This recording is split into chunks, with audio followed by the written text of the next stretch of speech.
how are you? I would like to invite you to a brief talk about Co-Creation Lab, from its inceptions to current date.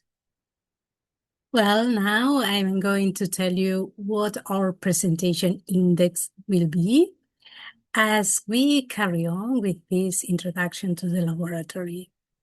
We will look at what motivated the creation and foundation of the lab. At the same time, we will look at the Co-Creation Lab project as a whole. We will look at how co-creation is an art form, how it started in 2019, the first stage, the time after the pandemic period, and the second stage of the project. Finally, I would like to invite you to consider new proposals, both for the near future and for the longer term. The next one.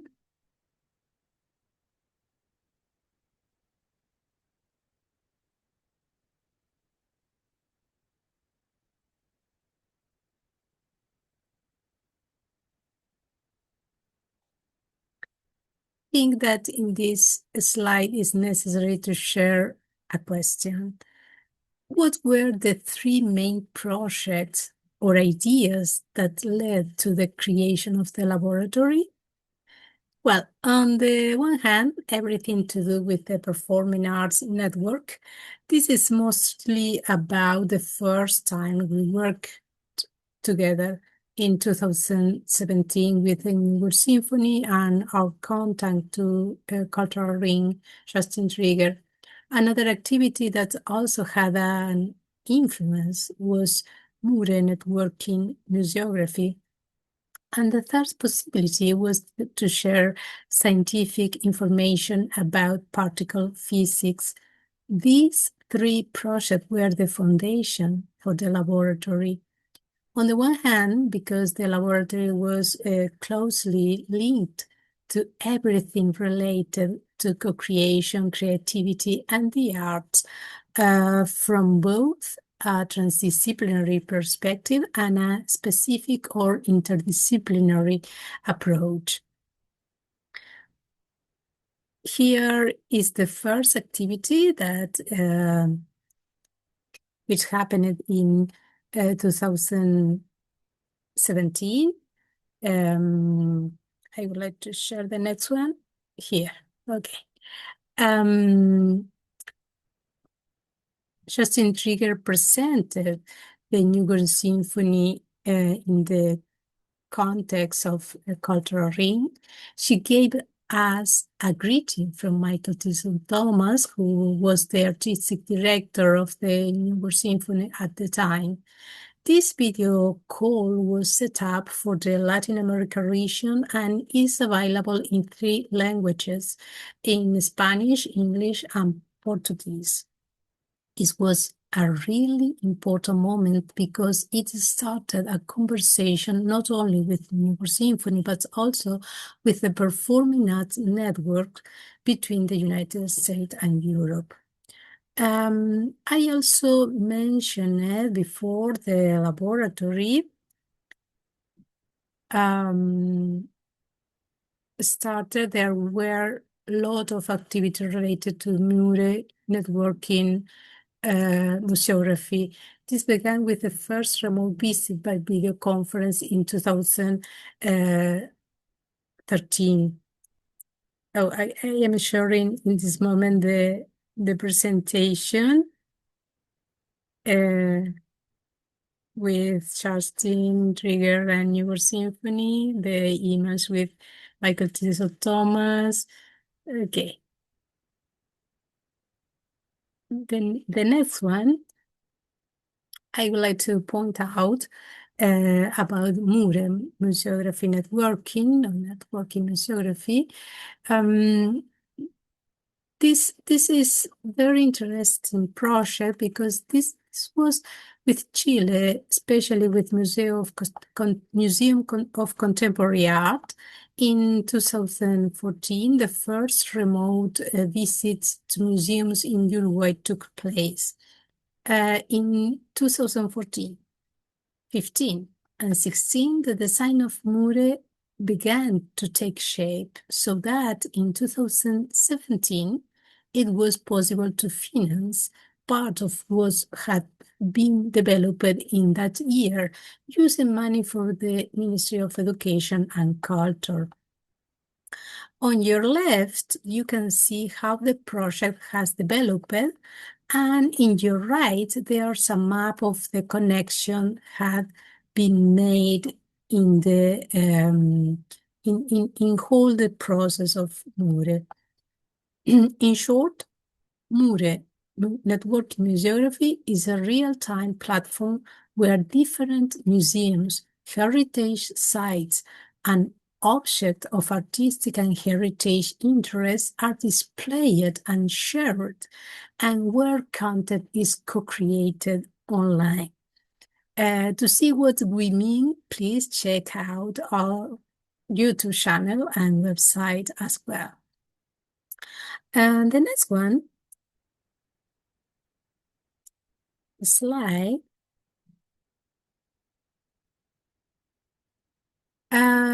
is about transdisciplinary in scientific research, especially in particle physics. We started this in 2013 with a visit to CERN. This remote visit was important for science because it created a basis for scientific culture. CERN is also interested in art and science. So the people we work with were able to make connection not only with science, but also between different subjects. As I said, you can watch the public content for these 3 projects on our YouTube channel. There is other content that is not public. Here, okay. Because in that moment was used more commonly the video conference equipment than the live streaming in social media as usually used in this moment. But there are a lot of video free for watch and only and for sharing everything. This background led to some questions such as the next one slide. Okay, here. All the process imply what would it be like to have a creative nature on the internet? How does co-creation work in this context? How can we improve these processes? We realized that we needed to do research, development, and intervention projects to be able to see the method and scientific knowledge that this type of project provide us with. So it was important to look into how people work together to create things on the internet. We also wanted to understand how people can work together in different ways to create. In the next one slide, I would like to share a key moment here. Okay.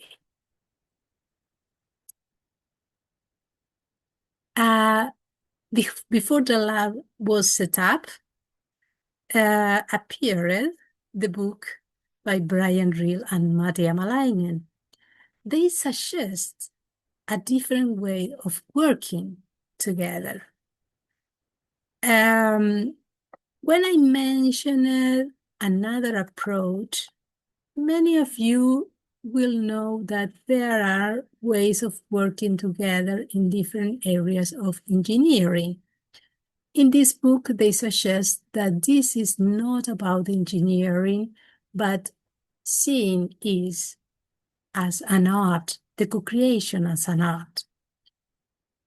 For sure, the engineers are invited to take this approach, but not exactly the co-creation methodology in the engineer field. This is the best way to introduce it to the lab because it's not just an engineered approach, but one that allows for different voices, different scenarios, etc.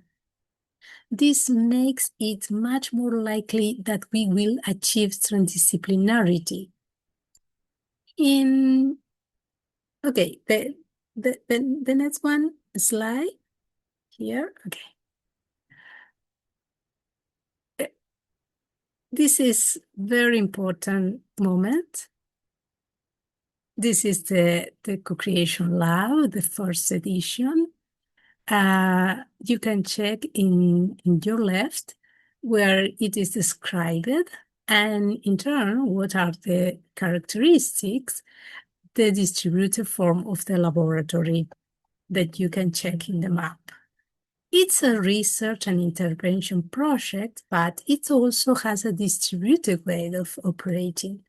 This means that co-creation doesn't take place in a room with participants, but rather everyone is expanded and networked.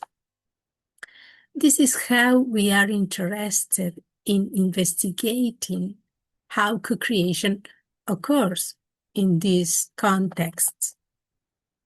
In the first edition, you can see in green on the map where the co-creators were located.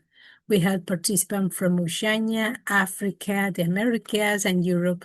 They generated different co-created production. This involved a whole work process. I won't go into detail about all the different procedures because you can find them on our social media channels and on YouTube channel as well. One of the most important moments in this first edition was the publication in 2023. I would like to share the next one. Okay, the next one slide.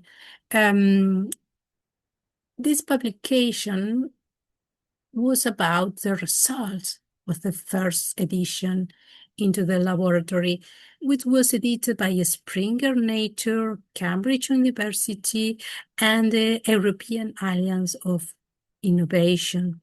It was really, really a rewarding moment, this publication. It taught us a number of lessons about what the home of co-creation would look like in this distributed form of work. The article shows to all of you the whole process, the organizational chart, for instance, the people involved, and the results. I would like to share the next one. Oh, sorry. The next one here. Okay. I want to look at the most important things that happened during the whole process. In other words, what was important? What did they contribute? What should we do with these findings to come up with good ideas for working together? On the one hand, natural selection created an atmosphere of freedom access. This means that participants could choose to leave the laboratory whenever they wanted and not return. Those who wanted and were able to generate co-creative process could do so. In the slide, you can see the summary of findings. It was also for the people taking part to feel that there were no outside problems. Everyone said that this was one of the best things about the laboratory, and this made everyone think that the laboratory was very important.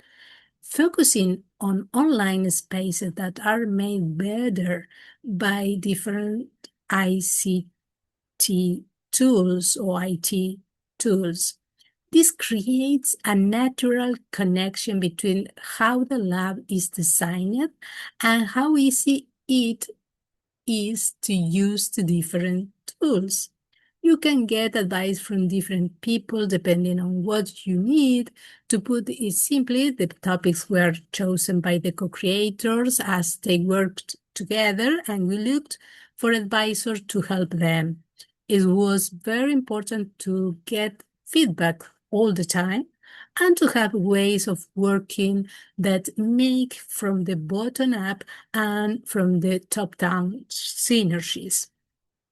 Another important thing was having a virtual space for them to express themselves, to express their individuality.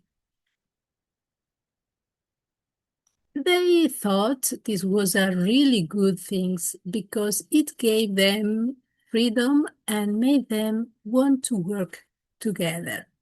Another thing that happened was that the lab always put all the participants' profiles together.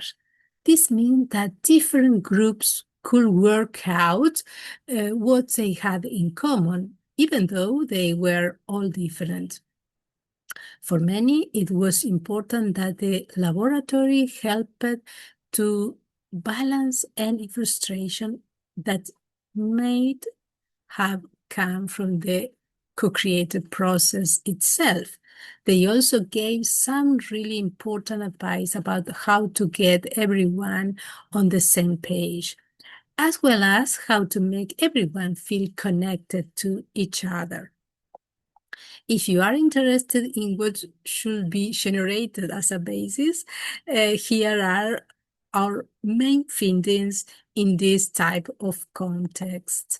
The next one slide is about the pandemic period or post-pandemic period. Okay, the pandemic made things difficult for us. It did for everyone, but importantly, we carried on by trying out different ways of working with other people. We went from an open call in the first edition in 2019 to an invitation-only entry. This allowed us to focus on something else that was not done in the first edition, which was to work with experienced co-creators. That is why the laboratory became that we called super leagues or co-creator super leagues, because we target with a population about experienced co-creators. Okay.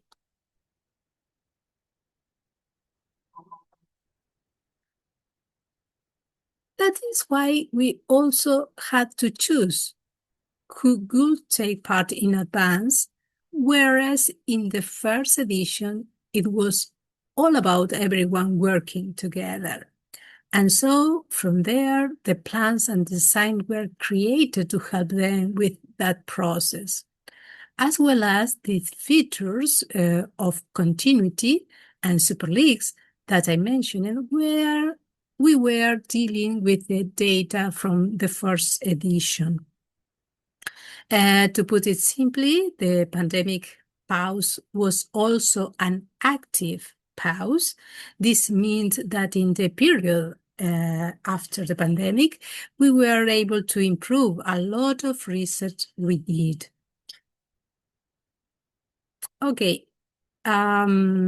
The next one slide. Here, okay.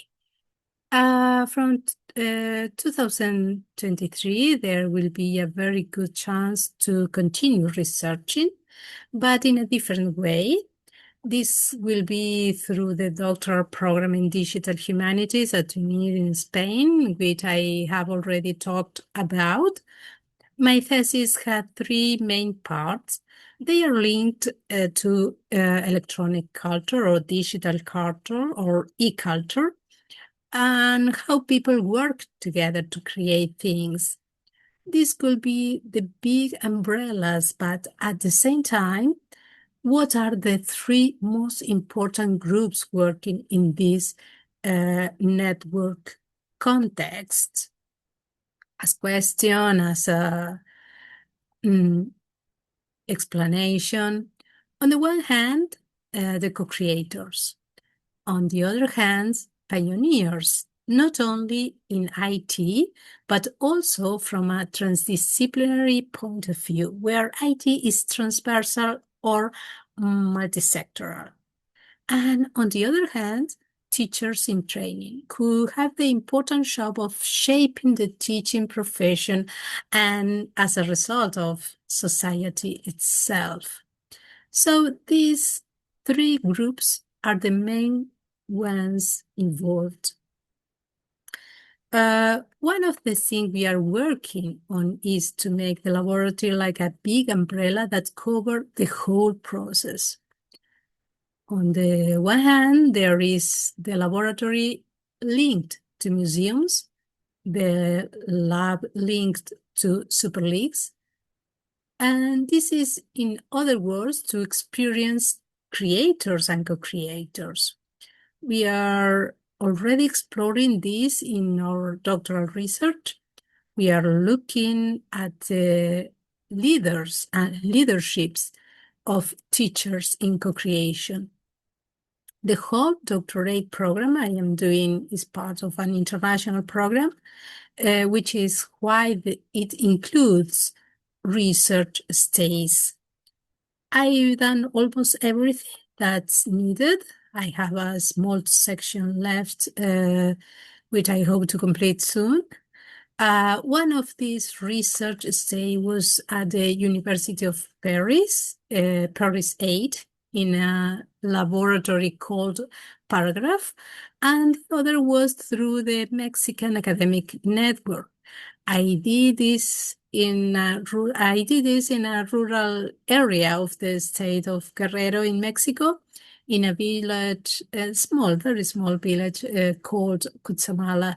This is a heritage village. It was a very rewarding experience because when it came to the challenges of the internet, they weren't too difficult.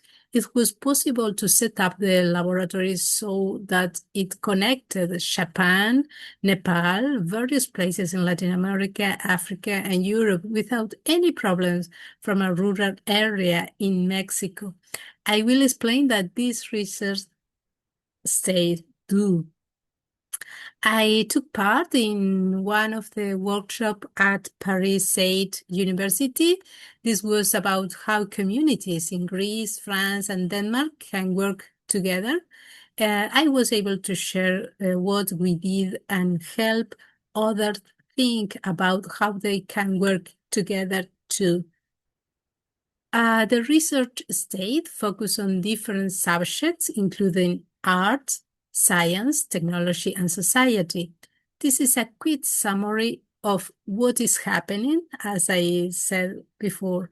That envelope or that kind of big umbrella, that big parasol, makes up the second stage of the laboratory.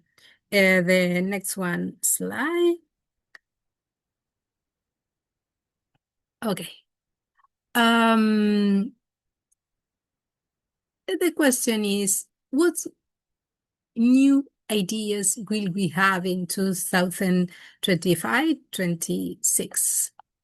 Well, remember that in 2023-24, we were working on different activities where we worked together, but particularly this year, based on information from the previous 2 years, we were extremely focused on focus group with the methodology of focus groups. This means we looked at the personal and institutional characteristic of the people involved, as well as some method used. This process has been very interesting and has given us for guidelines. I will explain these now, and they will start to be used from this year and the next one. I will tell you what other variation or changes this may have later on, depending on the intervention that are made and the result that are obtained. We are going to reopen open access that you can check all the previous year processes were by invitation, but we are going to resume open access this year and the next one. I invite you to take part in this endeavor, okay? So if you are interested, please get in touch with me. Don't waste time asking elsewhere, okay? Contact me directly. We are also going to share open access with the institution that have supported the laboratory over the years and that may be interested in sharing the information with their academic, cultural, and other communities. But we are also going to try out different ways to get involved. I'm not going to go into more detail here because one of the most interesting things is to keep things that disrupt, and surprise is part of these. Co-creation processes are not straightforward. To get this interesting result, we need to disrupt the process and break the linear process. This will create opportunity for new ideas to emerge. We are also going to continue with the things we talked about earlier, which are linked to museums, super leagues, and teaching leaders, etc. And also we will add new types of profiles like polymath and sports profiles. One of the people taking part is very good at tennis and is also an artist, which means he or she, I'm not revealing the gender, knows a lot about different things. The new profiles are also in other subjects such as health science, etc. These are all different groups of people that we have been in touch with. These include personalities and creators that we have been connected with or who have contacted the laboratory because they are interested in taking part. Another area is entrepreneurship, companies, businesses, that is profile linked to the economy, development, or business entrepreneurship. This will be other new profile that will be added. We also think it will create new ideas and possible changes. Okay, there will be depending of the connection between different disciplines, but now with a longitudinal perspective that is both from the first edition in 2019 and from this process within the framework of the doctorate. This will also be one of the things that will affect this new stage. And we are very involved researching this process. I am interested to know what will happen in these nodes were generated in different places. Is the second one slide. Anyone can take part in co-creation with open access or invitation. Co-creation, remember that co-creation is for all. This is the motto in the book of Real and Amalainen. That is why we invite you to join this different project that can grow and help local, regional, and global communities. Finally, I would like to say a big thank you to all our partners and supporters. There are different type of profile that the laboratory itself has been able to create and bring together to improve these processes, not only for Latin America, but also further afield, because it is a global proposal. So we invite you again, once again. If you are interested in co-creation processes, we invite you to join us. Raise your hand and say, I am interested in part of this. Always welcome. We will keep you updated on the results and new ideas from the laboratory. And just only thank you very much and see you soon. Stay tuned.